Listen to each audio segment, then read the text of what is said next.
तो लीजिए आ गया है बंटवारा 1947 का ऑफिशियल टीजर।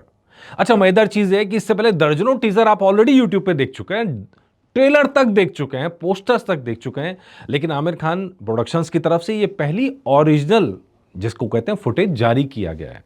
और ओरिजिनल फुटेज क्यों मैं कह रहा हूं उसको हम आगे डिस्कस करेंगे, लेकिन 8 बड़ी बातें इस टीजर से जो निकल के आ रही हैं वो आपको बताते चलते हैं। नंबर 1, भाई गदर की वाइब्स आ रही हैं।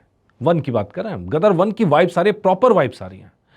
जिस तरह के आज के टाइम में सिनेमा चेंज हो गया है, उस चेंज सिनेमा के अंदर एक ऐसा 1 मिनट के आसपास का टीजर लेके आते हैं जो बहुत ज्यादा रॉ नजर आता है। मतलब उसको देखने के बाद में आपको ऐसा नहीं लगेगा कि मॉडर्न सिनेमा टाइप का है, बहुत थोड़ा विंटेज फील दिया गया क्योंकि 1947 की स्टोरी है। राजकुमार संतोषी ने जैसे उस समय के पूरे किरदारों को, उस समय के हालात को जिंदा कर दिया। लगभग ये वही सीन है जो हम गदर में देख चुके हैं। तो हैरानी इस बात की है कि ये एब्सोल्युटली न्यू फिल्म है, इसका गदर की स्टोरी के साथ कोई लेना देना नहीं है।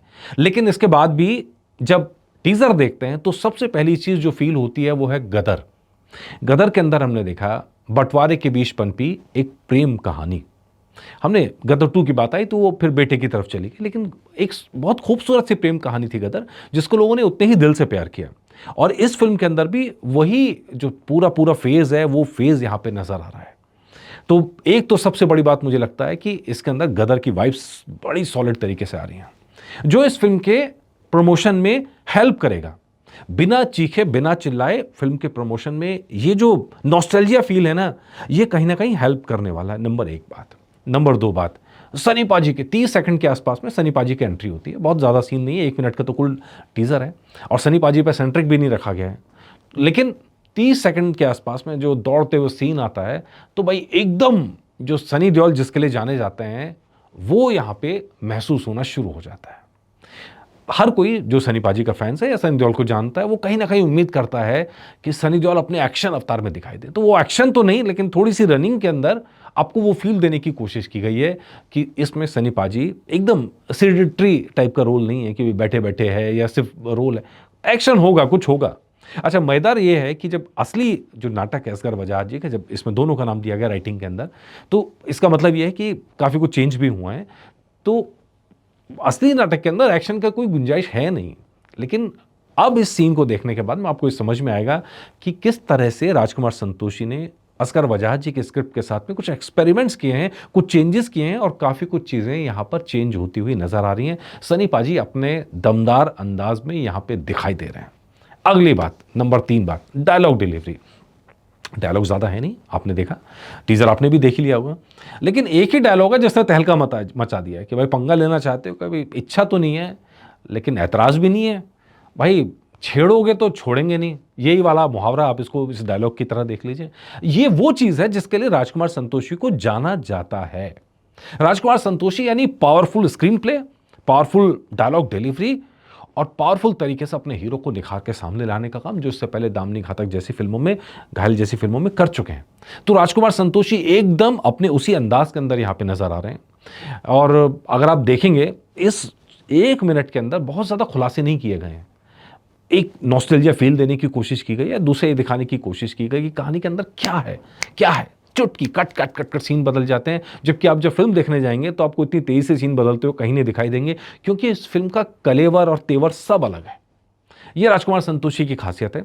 एक खासियत आपको और बता दूं, पूरे टाइम जितने टाइम शूटिंग हुई है और आज तक जब पहला प्रमोशनल चीज आई है, मतलब इस पूरे साल के अंदर, पूरे साल क्या 2 साल से भी ऊपर का टाइम है, इस पूरे टाइम में एक सिंगल फोटो भी लीक नहीं होने दिया है सेट से। ये बड़ी खासियत है। और अब जब लाए हैं तो टीजर के अंदर भी बहुत ज्यादा चीजें खोली नहीं है, बहुत ज्यादा चीजें खोली नहीं है। अच्छा, लेकिन इस सीक्रेसी का फायदा फिल्म को शायद यहां मिल सकता है, हालांकि उससे एकदम उलट है जैसे हमने गदर में देखी थी। गदर 2 जब आई तो गदर 2 की कॉस्टिंग बहुत कम थी, लेकिन गदर 2 ऐसे लीक हुई, वो लीक होकर इतना नॉस्टैल्जिया क्रिएट हो गया फिल्म के आने से पहले ही कि लोग, मतलब वो जो क्यूरियोसिटी थी उस फिल्म के लीक सीन्स को देख के, वैसी क्यूरियोसिटी यहाँ पे लीक सीन नहीं है, लेकिन उस तरह क्यूरियोसिटी जगाने की कोशिश की गई नॉस्टैल्जिया के जरिए। तो राजकुमार संतोषी का काम यहाँ पे जबरदस्त तरीके से नजर आता है। पर आमिर खान यार, जब 15 तारीख का प्रॉमिस किया था टीजर का, 15 तारीख को टीजर आया नहीं, डिले क्यों हुआ मुझे समझ में आया नहीं।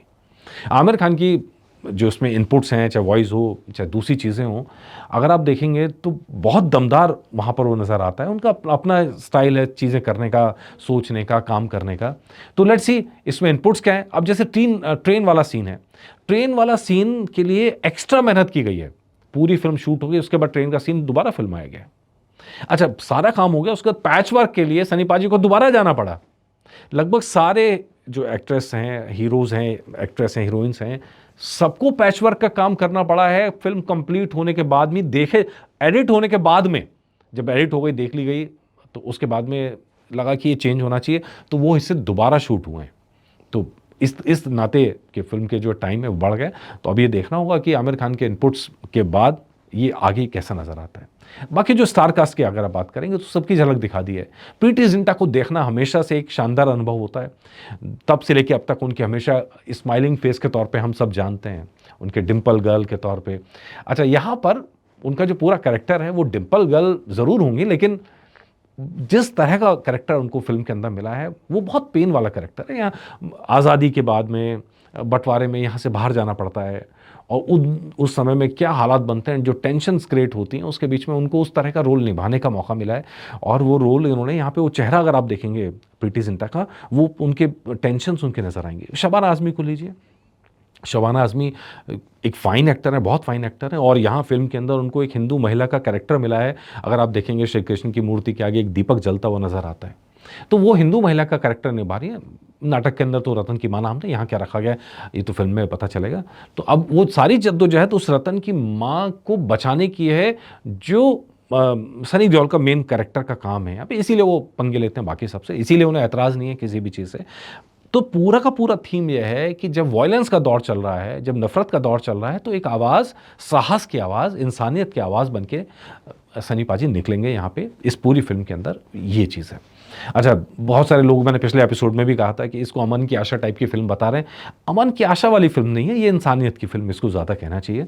इसमें भारत पाकिस्तान के तनाव नहीं है, कट्टरपंथियों को ऐसा बैंड बजाया जाएगा। देखिए, मैं सच बताऊं, मैंने स्क्रीन प्ले देखा नहीं है। अब जब ट्रेलर आएगा तो आपको समझ में आ जाएगा, मेरी तरह आपको भी। लेकिन जो एक्चुअल नाटक है उसमें मुस्लिम कट्टरपंथियों की पाकिस्तान की ऐसी बैंड बजाई गई, ऐसी बैंड बजाई गई है, क्या मतलब नॉर्मल कोई फिल्म वाला बजा नहीं सकता उसको। अगर वो तेवर और वो कलेवर रखे गए हैं तो ये फिल्म प्रो पाकिस्तान कहीं से नहीं हो सकती है। कहीं से 1% चांस नहीं है कि फिल्म प्रो पाकिस्तान हो जाए। ये प्रो इंसानियत फिल्म है। तो खैर, ये अलग अलग चीज़। असगर वजाहत जी मुस्लिम हैं और उन्होंने मुस्लिम के नज़रिए से एक ऐसे मुस्लिम कैरेक्टर का निर्माण किया जो कट्टरपंथियों से लोहा लेता है। और इस मामले में सनी पाजी को ये जो कैरेक्टर मिला है, नॉर्मली बहुत सारे लोग कहते थे मुस्लिम कैरेक्टर करना चाहिए कि नहीं करना चाहिए, लेकिन आपको इस कैरेक्टर के अंदर बहुत अलग तरह की झलक आपको यहाँ दिखाई देगी। तो ये सारे पॉइंट है। उसके बाद A.R. रहमान का अगर आप बैकग्राउंड म्यूजिक देखेंगे तो आपको समझ में आएगा कि मैं क्यों कह रहा हूँ कि इस फिल्म के अंदर दमदार बातें हैं, एक के बाद एक दमदार बातें हैं। वो फील पूरा का पूरा वो पेन म्यूज़िक के ज़रिए, BGM के ज़रिए यहाँ पे निकाल लिया गया है। तो ये सारी चीज़ें हैं। इसके अलावा अगर आप देखेंगे करण देओल इसके अंदर नज़र आते हैं। अब एक छोटा सा सीन है हालांकि, लेकिन फिल्म के अंदर जब आप जाएंगे तो आपको समझ में आएगा कि एक ज़बरदस्त बाप बेटे का ऑन स्क्रीन, मतलब ऑफ स्क्रीन बाप बेटे हैं, फिल्म के अंदर भी बाप बेटे हैं, और ऑन स्क्रीन ऐसे तेवर और ऐसे कलेवर आपस में टकराते हुए नजर आएंगे दोनों के। और वो बड़ा इंटरेस्टिंग फेज़ होगा यहाँ पर। मैं आपसे बार बार कह रहा था एक छोटी बच्ची का कैरेक्टर, मुझे मालूम नहीं पड़ा वो छोटी बच्ची का कैरेक्टर किसने किया, लेकिन अब क्लियर हो गया है कि ये छोटी बच्ची का रोल इस फिल्म के अंदर बड़ा ज़बरदस्त रहने वाला है। ये वो कड़ी है जिसको आप पूरी फिल्म के अंदर इंसानियत की आवाज़ कह सकते हैं। ये इंसानियत की आवाज़ है जो दिल को पचीस दे, जो रिश्ते जोड़ दे, रिश्ते बना दे। और मुझे लगता है कि पूरी फिल्म इस बच्ची की फिल्म ज़्यादा है। खैर, जब आप देखेंगे तो आपको नज़र आएगा। मुझे ऐसा लग रहा है कि इस पूरे टीज़र ने एक्सपेक्टेशन जगा दी फिल्म को लेके, और उम्मीद करते हैं जल्द से जल्द ट्रेलर लाएं। लेकिन इस बीच में जो प्रमोशनल एक्टिविटीज़ है वो जारी रखें यार। 15 तारीख की बात थी, उसमें भी डिले कर दिया यार। अब ऐसा ना हो कि फिल्म जब रिलीज़ होने वाली हो उसे भी डिले कर दें। आमिर खान से ये मेरी शिकायत है, बनी रहेगी यार, इतना डिले मत करो यार। ठीक है, दुनिया में कुछ परफेक्ट नहीं होता आमिर खान साहब, कुछ परफेक्ट नहीं होता। परफेक्शन के पीछे भागना बेकार है। अच्छे प्रोडक्ट दें, अच्छे इंटेंशन से दें, बाकी पब्लिक पे छोड़ दें। मेरा यही कहना है। आप लोगों का क्या कमेंट है, प्लीज़ कमेंट करके बताइएगा। नमस्कार।